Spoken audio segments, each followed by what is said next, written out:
Bien, nous sommes aujourd'hui en présence de John Barsman, qui est président des Amis de Jules Durand et qui nous fait la gentillesse de répondre à nos questions pour l'Institut d'histoire sociale.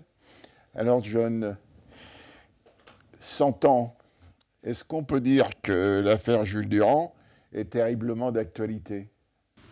Oui, l'affaire Durand est d'actualité parce que la situation qui a existé à l'époque de Jules Durand existe essentiellement toujours aujourd'hui. Il y a de la répression syndicale, il y a des erreurs judiciaires. Et c'est important de connaître qui était Jules Durand, ce qu'il a fait. Les Amis de Jules Durand, dont tu es le président, sont-ils traversés eux aussi par la controverse erreur judiciaire ou jugement de classe? Les Amis de Jules Durand, c'est une association qui a été faite pour regrouper le maximum de personnes, de courants qui voulaient porter la cause de Jules Durand. Donc forcément, on est une organisation plurielle. On a eu des longues discussions sur erreur judiciaire ou crime social. Erreur judiciaire, ça implique que la procédure, la loi est bonne et qu'elle a été un petit peu mal appliquée, il y a une erreur qui a été commise, il suffit d'être plus vigilant dans la procédure, tandis que crime social, ça correspond beaucoup plus à la réalité, qui était qu'il y avait une machination gigantesque par la Compagnie Générale Transatlantique, aidée par le grand capital, par le parti colonial, par le ministère Aristide Briand de l'époque, et qu'elle a été suivie sans difficulté par des juges, et l'erreur a été maintenue parce que les juges étaient trop fiers pour se dédire, et donc c'est tout un système quand on dit crime judiciaire. Donc c'est bien jugement de classe. C'est un jugement de classe, un crime de classe, oui, tout à fait. Ça me permet de en revenir à une troisième question. La comparaison entre le Dreyfus ouvrier qui a été mis en place, notamment par la mairie du Havre à l'occasion de ce 100e anniversaire. L'origine de cette comparaison, quand l'affaire Jules Durand a éclaté, beaucoup de personnes ont dit que c'est une nouvelle affaire Dreyfus. Il y avait beaucoup de nouvelles affaires Dreyfus à l'époque, parce qu'il y avait beaucoup d'innocents condamnés. La première chose qu'ils partagent tous les deux, c'est d'être des innocents condamnés, injustement. Mais sinon, la comparaison n'est pas forcément avantageuse pour Jules Durand. Et chaque fois qu'on peut, on essaye de mettre en avant Jules Durand pour ses qualités, pour son sens, pas forcément en référence à Dreyfus. Par exemple, Dreyfus n'avait absolument rien fait. Il est condamné injustement. C'est comme un petit enfant qui dit « mais j'ai rien fait ». Alors Jules Durand avait quand même dirigé une grève importante des charbonniers, et c'est pour ça qu'il a été puni. C'est pas parce qu'il était né Jules Durand, c'est parce qu'il était syndicaliste, révolutionnaire, efficace. Et donc on essaye de mettre en avant le fait qu'il sa contribution, c'était d'étendre les bienfaits du syndicalisme à tous les ouvriers, tous les travailleurs moins qualifiés. Les charbonniers étaient moins qualifiés que les autres et peu syndiqués. Donc il a fait ça, et puis dans l'histoire de la République française, c'est le seul cas où quelqu'un est condamné à mort parce qu'il était secrétaire de son syndicat, pour fait de syndicalisme. Jamais un autre syndicaliste n'a été condamné simplement pour le fait qu'il ait été syndicat. Et il a été condamné, pas seulement condamné, mais condamné à mort. Mais il a quand même, c'est à mon avis, un des rares à avoir été réhabilité quand même. Alors il n'a pas vraiment été complètement réhabilité. La Cour de cassation a statué, donc Jules Durand a été condamné à mort en 1910 à Rouen. Et la Cour de cassation n'a siégé qu'en 1918, 8 ans plus tard. Et pour arriver là, il a fallu toutes sortes de procédures au Parlement, il a fallu même une nouvelle loi qui permettait de faire un procès sans la présence de l'accusé, qui était interné aux 4 mares. Donc il ne pouvait pas venir au procès. Et ce jugement de la Cour de cassation en 1918 a seulement annulé la condamnation de 1910, mais il n'a pas vraiment dit Jules Durand est complètement innocent.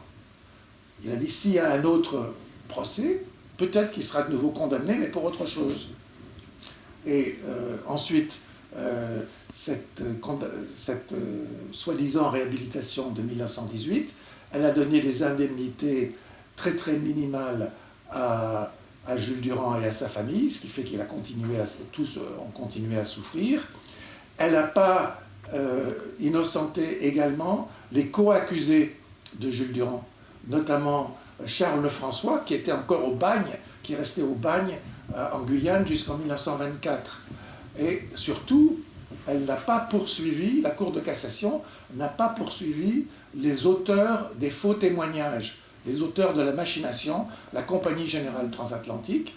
Et tous ceux qui travaillent sur l'affaire sont surpris que les Stanislas Ducrot, Jules Charleroux, John Dalpiaz, les grands dirigeants de la Compagnie Générale Transatlantique, n'ont jamais été inquiétés pour la machination contre Jules Durand, et au contraire ont eu droit à toutes sortes de décorations et de promotions, comme la Légion d'honneur.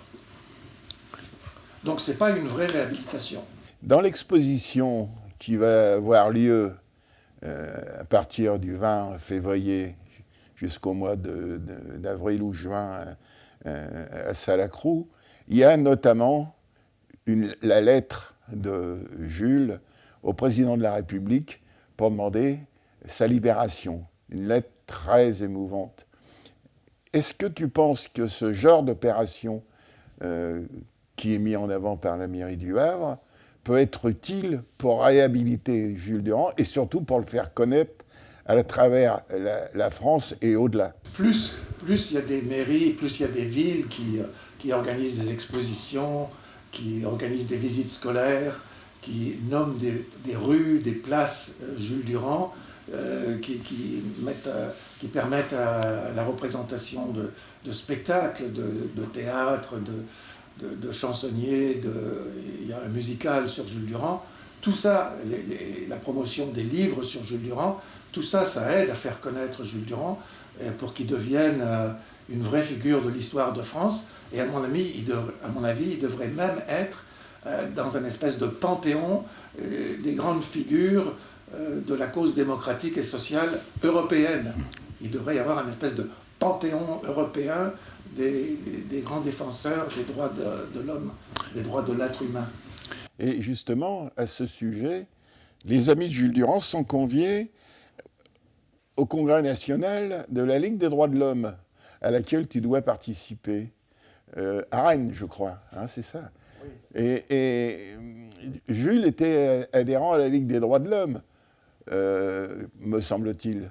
Oui, le président de la section havraise de la Ligue des droits de l'homme, à l'époque de l'affaire, Georges Barthélemy, a témoigné plus tard que Jules Durand avait été membre de la Ligue des droits de l'homme au Havre.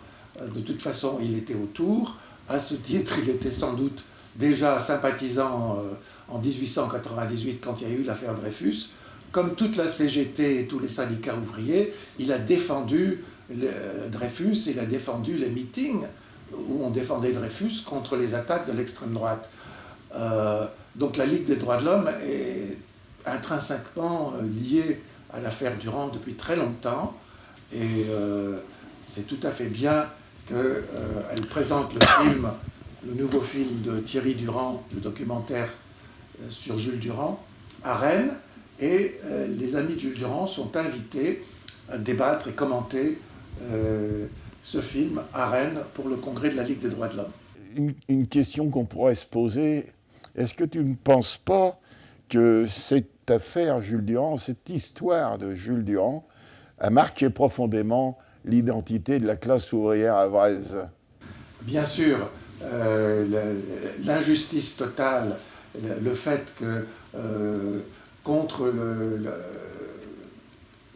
contre Durand, s'était ligué non seulement la justice, une grande partie de la police, les élus des partis républicains bourgeois, la presse, tout ça c'était contre le gouvernement, tout ça c'était contre Jules Durand, un innocent.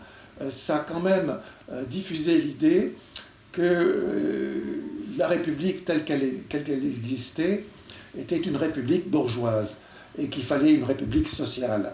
Et l'idée de République sociale et de méfiance des institutions de la République bourgeoise s'est profondément développée parmi les dockers du Havre et dans la classe ouvrière havraise et parmi tous ceux qui ont été touchés par l'affaire Durand en France et dans le monde.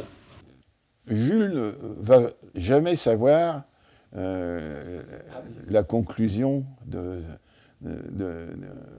cette histoire, notamment parce que quand il décède en 1926, il est à l'hôpital. Donc il va mourir condamné. Il ne va pas savoir qu'il est en possibilité de réhabilitation.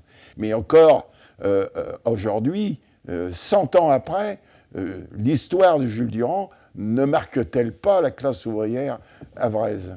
Bien sûr, tu l'as très bien dit, mais comme tu as parlé de la conscience de Jules Durand interné, je voulais dire un petit mot, c'est que pendant toutes les 16 années, ou les 15 ou 16 années où il a été interné, au début soumis à toutes sortes de tests très douloureux et humiliants,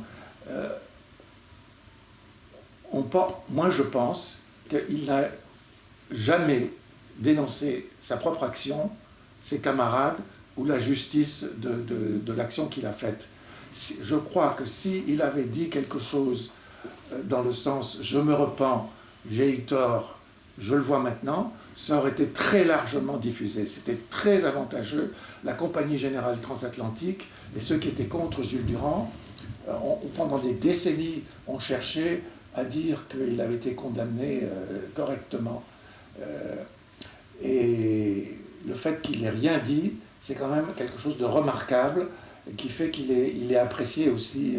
Il a une grande affection et une aura dans les milieux populaires. Très bien, merci. On va continuer à défendre Jules Durand.